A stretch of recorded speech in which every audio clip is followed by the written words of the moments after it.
Good morning, everyone. Let me ask you something fun. Have you ever followed a recipe? Like mixing juice with water in just the right amount? Or maybe you have heard someone say there are more girls than boys in our class. Or even compared how many goals one footballer scores compared to another. Believe it or not, in all these situations, you're actually using something called a ratio, even if you don't realize it. Today we are diving into one of the most useful math tools in the real world, something that shows us how things compare, how they're shared, and how we make decisions based on fairness, balance, and proportion. By the end of this lesson, you will be able to mix the perfect juice, split money fairly, and even solve problems like a mini mathematician. Ready to explore the magic of ratios? Let's go! Welcome to Rising Stars, and subscribe for awesome tutorials for free. We all deal with ratios every single day without even realizing it. So, what is ratio? A ratio is a way to compare two or more quantities. It shows how much of one thing there is compared to another. For example, a class has 20 boys and 10 girls. This just means for every 20 boys, there are 10 girls. So can you see a relation between these two things? That for every 20 boys there will be 10 girls. Now, how do we write a ratio? We use the colon symbol, which is drawn just like this. You can see here, it's two dots to write ratios. For every 20 boys, there are 10 girls. So the ratio is written as 20 colon 10. This colon is just referring to as a 2, so 20 to 10. Simplifying it to the simplest form, just like you do in fractions, you divide both of these with 10 and you get the ratio 2 to 1. And this is the simplest ratio. Keep in mind that 20 to 10 is the same as 2 to 1, but this is just the simplest version. And here's a top tip I want to give you. A ratio does not always necessarily show the actual numbers. For example, there will not always be 20 boys and 10 girls, but the relation between boys and girls will be 20 to 10, meaning for every 20 boys, you will be getting 10 girls. As I've just said earlier, ratios are just fractions. Example, in a group of 3 boys and 2 girls, ratio of boys to girls is 3 to 2. Well, 3 is referring to boys, and 2 is referring to girls. And as a fraction, you can also write this as 3 over 2. We can also reverse the order as ratio of boys to total as 3 to 5. Remember that 5 is the added ratio of the ratio of boys to girls, which is 3 plus 2, which will give you 5. So we have written ratio of boys to total. And you can write this as a fraction as 3 over 5, just like here. Let's look at another example. In a group of 30 boys and 20 girls, ratio of boys to girls is 30 to 20. We can write this as a fraction as 3 over 2. Now 3 over 2 is the same as 30 over 20, which is 30 to 20. We have just simplified both the numbers by dividing by 10. Ratio of boys to total in this case will be 30 to 50. Well, 50 is the added number. 30 plus 20 equals 50. And if we write this as a fraction, we can write this as 3 over 5. Once again, we have simplified this by dividing both the numbers by 10.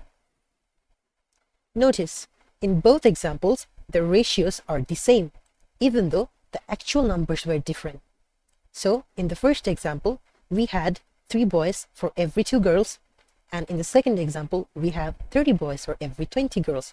So the relation is the same, but the numbers are not always the same.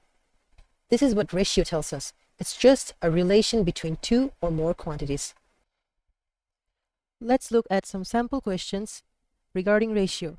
Alright, let's look at some sample questions regarding ratio. So the first question is simplify the ratio 12 to 16. So as I've said to you earlier, ratios are just like fractions. So let's write 12 to 16 as fractions, and you will get something like this, right? just like you simplify fractions, you can simplify ratios too. So here in this fraction, both 12 and 16 are divisible by 4. 4 is a maximum number you can divide both of these numbers with, right? So 12, when you divide by 4, will give you 3. And 16, when you divide by 4, will give you 4. So this is the simplest fraction and hence the simplest ratio. So you can write this in the ratio form, 3 to 4. Pause the video and see if you can figure out the answer to this next question. Alright, so the question says, express the ratio 20 to 5 in the simplest form. Let's just write this in fractions, 20 over 5. As you can see, both are divisible by 5. If you divide 20 by 5, you get 4. And if you divide 5 with 5, you get 1. Here, once again, we have the simplest fraction, so we can convert it to ratios just by writing it like this. So 4 to 1 is the same as 20 to 5, but this is the simplest form. Here, 3 to 4 is the same as 12 to 16, so this is the simplest ratio here. Let's look at a different math of ratio. If the ratio of apples to oranges is 3 to 2, so they have told us that the ratio of apples to oranges is 3 to 2. So this just means for every 3 apples, you will have 2 oranges, right? This is what ratio tells us. Ratio doesn't always say to us about the actual number of fruits you have. So this doesn't necessarily mean you have 3 apples and 2 oranges. No, this just tells you that for every 3 apples, there will be 2 oranges. So think of this like, if you add the 2 numbers here, which is 3 plus 2, 5. So for every 5 fruits, if you draw 5 fruits, for every 5 fruits, 3 of them will be apples and 2 of them will be oranges. You can think of ratios like this. When you are given a ratio, you just add the numbers in the ratio, draw them, and you can just separate the variables with the number they have. So 3 apples, so 3 of them will be apples and the rest of them will be orange. So next they have told us there are 30 fruits. Now this is the actual number of fruits and we have to find how many oranges are there. So out of 30, how many of them are orange? Now how do we get that? So from this we can figure out the fraction of oranges, right? So out of every 5 fruits, 2 of them will be orange. So now to figure out how many oranges are there in 30 fruits, we just multiply the fraction of orange with 30. So this multiplies with 30 and that will give you a value of 12 oranges. So 12 oranges are the actual number of oranges we have. So out of 30 fruits, 12 will be orange and the rest will be apples. So how many of them are apples? You just subtract 12 from 30 and that will be the number of apples. Let's try another question regarding this concept. So the ratio of red to blue pens is 2 to 5. So red to blue pens is 2 to 5. For every 2 red pens, you will have 5 blue pens. So let's think of this like you add the 2 numbers, which is 7. So let's draw 7 pens. 1, 2, 3, 4, 5, 6, and 7. So out of 7 pens, 2 of them will be red as specified in the ratio and 5 of them will be blue. This is just what ratio tells us. Ratio gives us a relation between 2 variables. Here in this example, this is giving us the relation between red pens to blue pens. So for every 2 red pens, there will be 5 blue pens. Now, 35 pens is the total number of pens you have, so 35. And we want to figure out how many of them are red, right?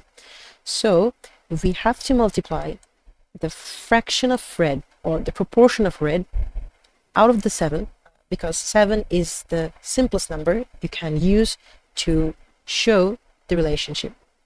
So out of 7, 2 of them are red, right? So 2 over 7 is the fraction of red pens out of a set of 7 pens. So if you multiply 2 over 7 with 35, that will give you the number of red pens if you have 35 pens. So 2 over 7 times 35 will give you 10 red pens.